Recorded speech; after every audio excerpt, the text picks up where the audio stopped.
We can expect the unexpected with November's Beaver full moon exacting exactly 24 degrees Taurus, while conjunct Uranus retrograde on demon star Algol. The full Beaver Moon exacts at 4:28 p.m. Eastern Standard Time, 1:28 p.m. Pacific Standard Time, and 9:28 p.m. UK time.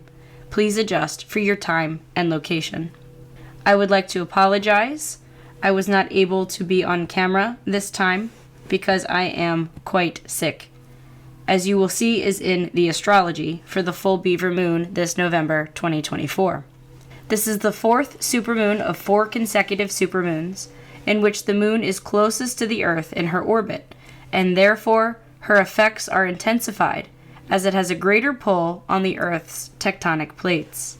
Uranus in Taurus has been about liberating us from the confines and shackles of our comfort zones, freeing us from complacency and extreme weather events thus far, so we can anticipate more extreme weather events, seismic activity, flooding, especially with Saturn and Neptune co-present in Pisces, and soon to be the north node of fate and destiny, come January and February. Prepare for record snowfall this winter. Wildfire, especially with Mars in Leo, in the days surrounding the full Beaver Moon, 24 degrees Taurus. New Mexico just received 22 inches of snow last weekend. Colorado received extreme snowstorms with rare thunder snow. And at the time of recording this video, Spain, North Carolina, and eastern Tennessee are still recovering from extreme flooding events, while wildfire ravages the drought-ridden areas of California and parts of my home state, Pennsylvania, New Jersey, and all the way to the New York State border. The moon is exalted in Taurus, further intensifying the energy and its effects. This will have a tremendous pull on our emotions and on our psyches, especially as Mars opposite Pluto unearths repressed, hidden emotions and brings secrets to light, especially regarding what's been done in the dark or behind the scenes at the hands of leaders, influencers, and celebrities.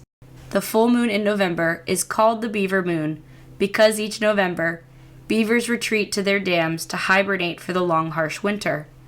Just as the beavers' well-crafted sanctuaries create a space of warmth and safety for them through the harsh winter, the full moon in November, especially in the sign of Taurus, is a time to focus on your own physical home and sanctuary. It's a time to prioritize peace and to retreat inward into relaxation, rest, and recuperation. The beaver archetype combines elements of water and earth. Hardworking, family first, loyal, and tireless, the beaver very much reminds me of Taurus energy. We'll dig deep into the full moon conjunct Uranus on demon star Algol a bit later on in the video, but the biggest thing about Uranus conjunct this particular full moon is that it can be quite unstable and disruptive, especially to the status quo, our peace, and overall stability. Uranus conjunct the Taurus full moon, and opposing the Sun in Scorpio, the sign of transformation, implies the universe is requiring some sort of major change. The Taurus-Scorpio axis of opposition highlights what we need, what we value, the work that we do to earn money, what is in balance versus what is out of balance. As a Venus-ruled sign, Taurus is all about creating and maintaining a sense of peace, harmony, and balance, especially within the home. This is showcasing for us what we truly value. Something could be revealed that proves to be quite disruptive to the current status quo. It is a chaotic energy, bringing a major shock or surprise on the financial axis of personal values, resources, assets, investments, and self-made money, all Taurus-ruled things, versus our financial output, taxes, debts, inheritances, bills to pay, financial institutions, insurance, and anything related to the merging of money or shared resources, ruled by Scorpio. Something could happen around this full moon that brings your attention to your financial habits and forces you to effect some sort of a change in the direction of Taurus, which is all about compiling resources, saving and conserving versus materialistic spending. Perhaps you experience a major revelation around your values or deeper hidden feelings. Scorpio. Scorpio energy is where we merge with others on a deep soul level. It's where we take the long-term relationship into the commitment of a marriage or a partnership and combine our resources. The opposite point in the sky, Taurus, asks us to ground down and check on what our core frequency is, especially when faced with drama, intensity, and turbulence. You could be surprising yourself, or something surprising could happen in your life that reveals what matters most to you, shocking you out of complacency, especially within one-to-one interpersonal relationships, the workplace, and your finances. Full moons are a time of peak energy that bring closure, completion, culmination, and revelation. We're collectively reaping the seeds that were sown under the corresponding Taurus New Moon 6 months prior. The Taurus New Moon in 2024 occurred on May 7th, 2024, exacting 18 degrees 1 arc minute of Taurus. 18 degrees is considered an evil degree in degree astrology, associated with collective chronic health flare-ups and issues. Full moons are an opportunity to find emotional closure and release, and to let go of what no longer serves our best interest, whether it's a belief system, pattern of thought or behavior, work environment, or a person. With the sun opposite in Scorpio, this is all about letting go of darker, more negative emotions of hurt, resentment, anger, and betrayal. Scorpio is a fixed water sign known for its emotional intensity. This is an opportunity to allow old versions of self to die off so that you may align with passion, purpose, and your highest potential. The sun casts the spotlight 24 degrees Scorpio, with the moon reflecting its light due to its opposite position in the sky. This is precisely what a full moon is, when the sun and moon are exactly opposite one another in the sky or universe. With any opposition, conflict leads to evolution. Scorpio is an incredibly transformational sign, so this full moon encourages us to effect change as we modify or change direction on something. This is amplified by the moon's conjunction to Uranus and Taurus, which is all about breaking free from stagnation and complacency. Growth begins just outside of your comfort zone. If we follow the energy trail and look to the planetary rulers for this full moon, we will want to examine both the Taurus moon answering to Venus in Capricorn and the Scorpio sun answering to traditional ruling planet Mars, which is now in fire sign Leo, and modern ruling planet Pluto in its final days, 29 degrees Capricorn, in our lifetimes. Beginning with Venus, Venus faced a series of harsh aspects in the late degrees of freedom of movement, thought, and speech-loving Sagittarius, prior to ingressing into strict, frugal, Saturnian-ruled Capricorn. On November 7th, 2024, Venus formed a challenging inconjunct, or 150-degree angle, to Uranus in Taurus on Algol. An inconjunct is very close to an opposition. It's when two energies are almost opposite one another, they form a 150-degree angle, and they have a hard time seeing eye to eye. Taurus versus Libra is a great example of this. Although both are Venus-ruled signs, the way the energy manifests for Taurus versus Libra is completely different, and the two energies have a hard time seeing eye to eye. As a fixed earth sign, Taurus can be a bit too transactional when it comes to relationships for Libra, and as a cardinal air sign, Libra can be a bit too outgoing and extroverted for Taurus. Venus in conjunct Uranus is an aspect of irritation and adjustment. It can bring surprises in relational dynamics and financial matters that forces us to make a major change. Venus in the late degrees of Sagittarius also formed a challenging square to Neptune, 27 degrees Pisces. This exacted on Saturday, November 9th, which we are loosely coming out of under the full moon. Venus square Neptune is a distortion to Venus-ruled things on a collective basis. It can distort our values, relationships, and our overall sense of financial security. Venus square Neptune can be hypersensitive and prone to illusion, delusion, and manipulation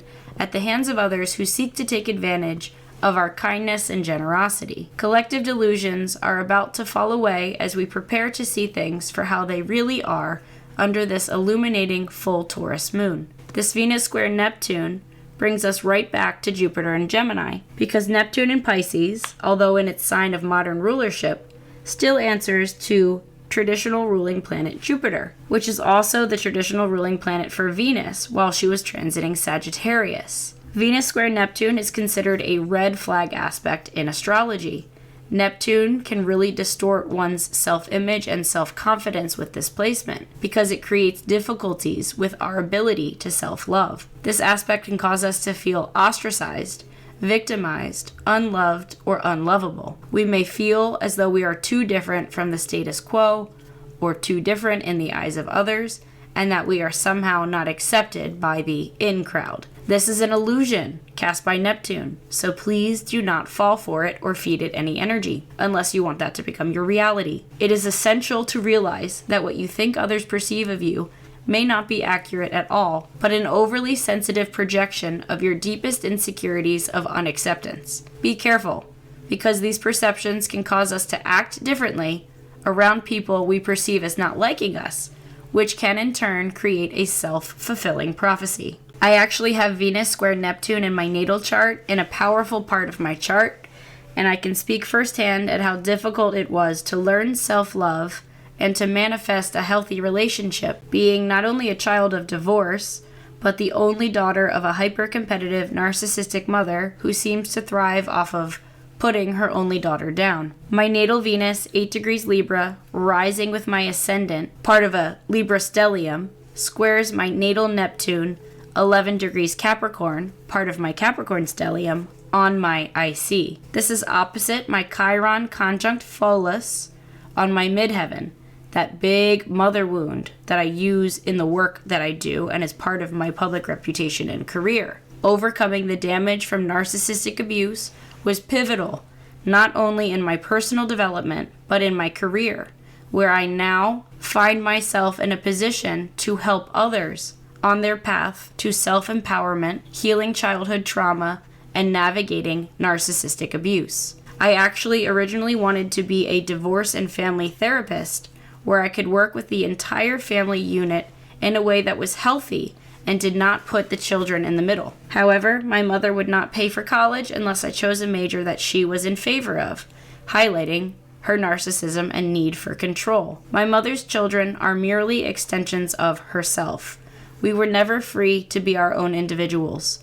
She even controlled the sports that we played and the clubs that we joined. It appears that I found my path anyway, despite her lack of support. Until I did the work, I attracted narcissistic personality after narcissistic personality, from bosses in the workplace to friendships and lovers and everything in between. The key to this challenging aspect is self-love. There is mass disillusionment going on in the world right now, so please practice Virgo's discernment. I'll get into that a bit more when we explain the mutable T-square in the chart patterns and aspects portion of the video. On the positive, this placement, Venus square Neptune, is divinely inspired and brilliant for creativity, found common in the charts of artists, musicians, and producers. It's a deeply spiritual placement. This could also imply that something may not play out the way that we thought it would. This is the nature of Uranus, which is rather unpredictable. It brings a tower moment. A radical shift or change is underfoot. Sudden dramatic turns of events. We can all expect the unexpected when Uranus conjoins the moon, and it converges under a full moon. Uranus was born to be on the outside looking in, so that it can see what's wrong with the status quo and change it for the better, which is what Pluto and Aquarius will be all about. Up until late on November 3rd, 2024, our Scorpio sun was answering to a weakened Mars in Cancer, but now that Mars is in Leo, it is empowered. This is because Mars is happy and thrives. It's completely at home in the fire signs, and also because it puts the Scorpio Sun and Mars in Leo into what's called mutual reception. The Sun rules Leo energy, and Mars rules Scorpio energy. So the two planetary bodies have traded rulers. They are therefore working very closely in cahoots with one another. We have another interesting mutual reception going on between Mercury and Sagittarius, opposite Jupiter in Gemini, which I will explore a bit later on in the video when we cover the chart patterns and aspects, specifically that mutable T-square I keep alluding to. 2 weeks prior to this full Beaver Moon, 24 degrees Taurus, we had a powerful new moon, 9 degrees Scorpio, that will change the world as we once knew it forever, by the time it completes under its corresponding full moon 6 months from now on May 12th, 2025, exacting 22 degrees 12 arc minutes of Scorpio, the other evil degree in degree astrology. 22 degrees is a master number associated with master builder Capricorn energy and considered to be an evil degree, as it is the KILL or BKILLED degree, bringing us right back to Pluto in its final few days, 29 degrees Capricorn, in our lifetimes, and this aggravating, intense, violent opposition between Pluto and Mars that will exact 3 times between that Scorpio New Moon on the 1st of November and May 2025. Buckle your seatbelts and prepare for another 6 months of intensity and dramatic changes to leadership, Hollywood, and the economy. The moon conjoined Pluto 29 degrees Capricorn for the final time in our lifetimes, sometime on Thursday, November 7th, 2024, depending on where in the world you're tuning in from, and then immediately ingressed into Aquarius for the first quarter moon in Aquarius, where it immediately opposed Mars in the early degrees of Leo, where Mars is about to retrograde. Mars combines the psychological and sexual energies as the ruling planet for both Aries and Scorpio. The influence of Mars is why Scorpio is often mistaken as a fire sign. Scorpio is ruled traditionally by Mars prior to the discovery of its modern planetary ruler, Pluto, and Mars is considered to be the lower octave or lower expression of Pluto. Aries and Scorpio are 2 of the most tenacious warrior energies due to the influence of fiery planet of war, Mars. I'm hearing Won't Back Down by Tom Petty. Well, I won't back down. No, I won't back down. You could stand me up at the gates of hell, but I won't back down. No, I'll stand my ground. Won't be turned around, and I'll keep this world from dragging me down. Gonna stand my ground, and I won't back down. With Mars ruling over our willpower, and with Pluto opposite Mars, this is about taking the inside and expressing it outwardly. Inside out. This is about channeling the internal into the external, how we process and project our emotions. Both Pluto and Mars are deeply cleansing, purifying, and purging energies. Better out than in, I'm hearing. Mars and Pluto are both heavily involved in medical procedures, especially ones involving cutting and surgery. Many of my clients in my full-time job are surgeons, and many have a strong influence of Aries and Scorpio, Mars-ruled energy. My natal moon, 9 degrees Gemini, is tightly conjunct my natal Mars, 13 degrees Gemini, on the 8th, 9th house cusp, and I find creative self-expression, writing, journaling, and talking things out with a trusted friend or confidant, all Gemini things, to be the most therapeutic release for me personally. You can look at your Mars placement to see what might work best for you. Mars ruling our willpower, about to retrograde while opposing Pluto, can bring out power and control issues, addiction, and emotional intensity and turbulence. This is all about cleansing, purging, and affecting change or transformation. Mars in Leo, with Leo energy ruled by the Sun, while the Sun is in Scorpio, with Scorpio ruled traditionally by Mars, puts these 2 planets into mutual reception. Astrologers consider Mars to be the right hand of the Sun, the latter of which represents royalty and leadership. The Sun is our daemon, our dharma, our life path, the ideal we wish to become, while Mars is the warrior archetype, implying an inherent need to fight, drive, or push for something. Mars is related to the root word for martyr, someone who is willing to put their own life on the line for the sake of something or someone else. Mars energy is also common in the charts of first responders. Mars-Sun themes: connecting with inner authority, finding your willpower and your own way in this world. Taken too far, this can be overly my way or the highway, domineering and steamrolling, aligning with a force far greater than the self. When taken too far, this can lead to dogmatic self-righteousness. Other themes include letting go and embracing change, allowing what's been hidden, buried, repressed, or avoided to surface, realigning with passion and purpose, connecting with one's inner authority and power, transmuting pain into personal power, and allowing old versions of the self to die off so that we can be reborn better. Mars is the warrior archetype, so it ties to our life force and yang energy, how we go after something when we want it. Mars is the bringer of war, and it delivers karma through illness, injury, and separation. Coming out of the November 1st Scorpio New Moon and the November 5th election, we will see a lot more violence. It's going to be a very messy process so that we can really see the flaws of the bipartisan system and down the road in its aftermath, establish a different way of being that's less chaotic and more equitable. The battle for this election may drag out into December, January, February, and all the way through May. Since Mars retrograde begins in early December and doesn't complete until February, this also implies that whoever is elected in the beginning may not be who comes into power come Inauguration Day, January 2025. Whatever happens, buckle your seatbelts and stay grounded. You're in for some curveballs and surprises from the universe. Mars and Pluto will oppose each other 3 times during the upcoming Mars retrograde, creating an escalation to the current world conflicts between now and May 2025. Additionally, we will see Neptune ingress into Aries and Uranus ingress into Gemini in 2025. When those 2 planets were in these signs, it also coincided with the American Civil War. Mars retrograde changing signs indicates a major change of heart, mind, and direction, especially relating to the economy, leadership, and Hollywood.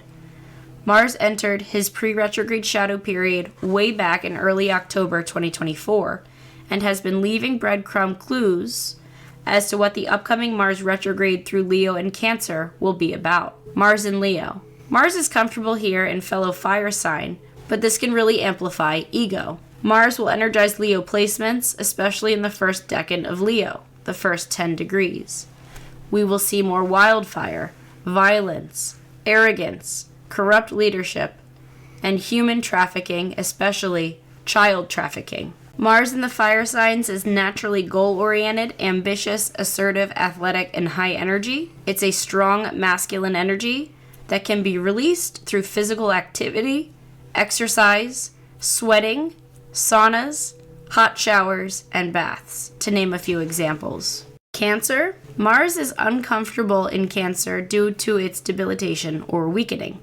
Fire and water do not mix. It can bring an increased focus on home and family, especially our relationship with our mother, security, emotional, physical, and fiscal security, nationalism, threats to the border, and national security. We may also see themes of domestic violence and abuse. Mars will activate placements along the Cancer-Leo cusp and the 3rd final decan of Cancer. Mars stations retrograde on December 6th, 6 degrees 10 arc minutes Leo, in what is called the nebulous cluster, located in the 1st decan of Leo, also known as the Authentically, which the ancients believed brings death by fever, fire, beheading, violent catastrophe, ruin, disgrace, wounds to the face and eyes, blindness, imprisonment, and great changes to society. Gaspare Authentically, for whom the cluster of stars is named, was an Italian physician who is known for discovering the lactal vessels of the lymphatic system.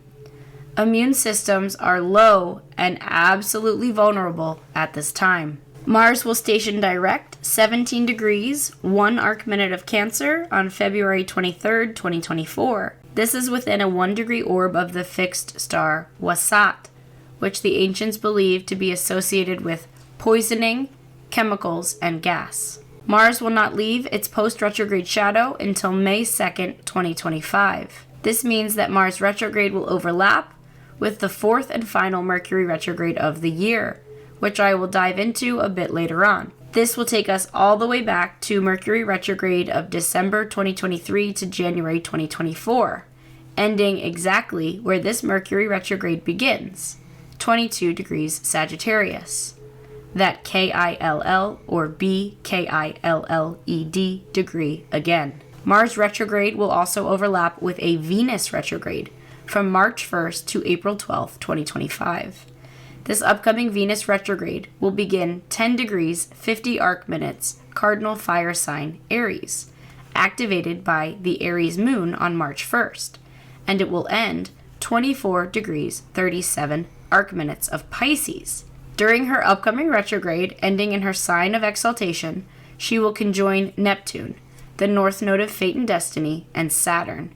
Prepare for more extreme weather and precipitation, and a collective crisis of faith or belief. Immediately following the beneficial conjunction of Venus and Neptune, Neptune dips its toes into Aries on the last day of March.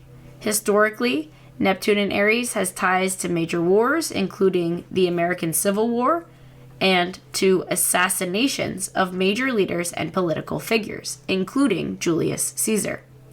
Please stay tuned. This is just a teaser for what's to come. Venus last retrograded through fire sign Leo back in the summer of 2023, which brought wildfire all around the globe. May we never forget the people of Hawaii on August 8th, 2023. On Sunday, November 10th, 2024, the moon conjoins Saturn retrograde in the heart of Pisces, 12 degrees Pisces, which is emotionally preparing us for its stationing direct under this Taurus full moon on Friday, November 15th. More on that in a bit. On November 19th, 2024, just a few days after the full moon, Pluto will enter 0 degrees Aquarius and will enjoy 20 years of uninterrupted progress through the sign of innovation, equity, and humanitarianism until 2044. Therefore, this full moon is setting us up for that final dramatic re-entry of Pluto into Aquarius in the weeks following the historic U.S. presidential election. Leaders and celebrities we once held in high esteem will experience a dramatic fall from grace as their karma comes to collect for what they've been up to behind the scenes and in the dark. Over the next 20 years, Pluto in Aquarius will decentralize systems of power and shift it back into the hands of the people. Protests and revolts in the United States in the aftermath of the election. Whenever Pluto changes signs, it brings to light a crisis themed around the symbolism of the sign it is preparing to move into. For example, if we rewind back to 2008 when Pluto first ingressed into Capricorn, an earth sign associated with banking, the stock market, and finance, it coincided with the Great American Recession. In Aquarius, Pluto will highlight major issues with technology and technological advancements, such as the internet, social media, and AI. I'm Hearing the Internet by John Bellion. Life became dangerous the day we all became famous. No one cares if you're happy, just as long as you claim it. How can we change this the day we all became famous? No one cares if you have it, just as long as they think you do. The content of this video is continued in part 2. See you there!